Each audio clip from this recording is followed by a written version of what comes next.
صباح الخير أيها الأصدقاء.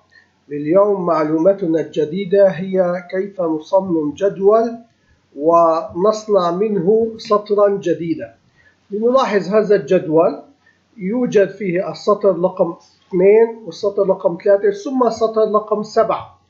لقد اختفى الأربع والخمسة والستة، وهنا ظهر الأربع والخمسة والستة.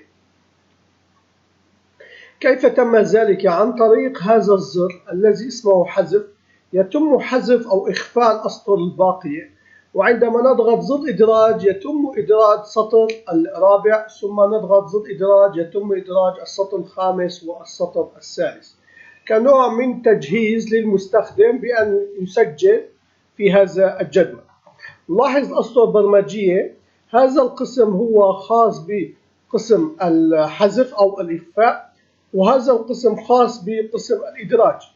إذا تم الشرح، السطر الأول هو عملية إيقاف حركة سطح المكتب، وثم في آخر سطر إعادة حركة سطح المكتب.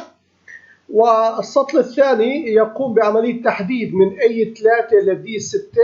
هذا المجال كله يحدد ويحذف، أي بعملية إعادة فاتورة جديدة أو تسجيل جديد. ثم يحدد السطر 4 إلى السطر 6 ويقوم بعملية إخفاء. بهذه الحالة تم إخفاء الأسطر. وبآخر مهمة لهذه الزر يتم تحديد الأي 3.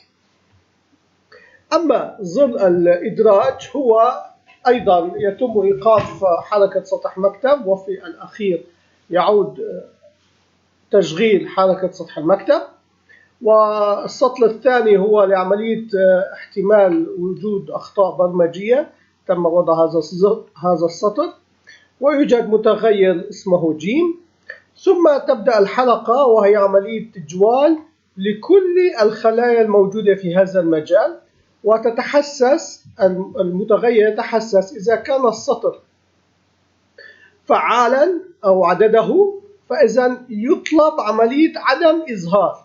فإذا من هذا المجال يطلب هذه الخلية المتغير إذا أخذ رقم 1 أو رقم 2 أو رقم 3، هنا سوف يأخذ رقم 4.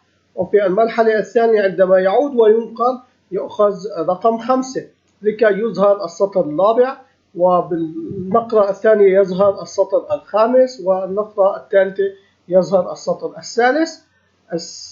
وبهذه الحالة يكون السطر 4 5 6 ظاهرين ويكون جاهز للاستخدام. لنذهب إلى الملف التنفيذي ونرى البرمجيات الموجودة هناك.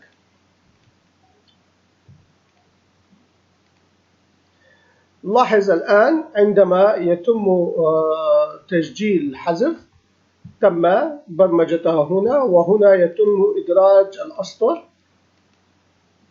أما عملية الخطوات، لنلاحظ كيف تتم الخطوات.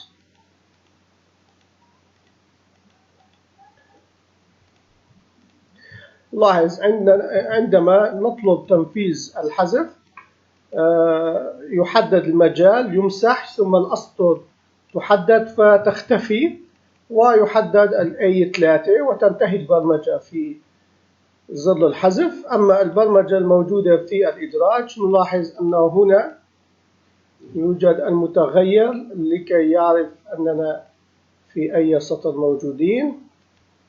أخذ السطر الرابع المتغير، فإذا هنا يطلب إظهار السطر الرابع. تم إظهار السطر الرابع، انتهت البرمجة. عندما نعود وننقر على الزر نلاحظ أن السطر المتغير أخذ رقم 5، فإذا تم إظهار السطر الخامس، وهنا تم إظهار السطر السادس. شكرا لمتابعتكم. معلومة مفيدة وجديدة، أرجو أن تفيدكم. وفي النهاية أعود وأذكر بالميزة الموجودة في اليوتيوب. عندما نختار الإعدادات ونختار اللغة، يمكن اختيار أي لغة من اللغات المترجمة. نلتقي غدا إن شاء الله، بأمان الله.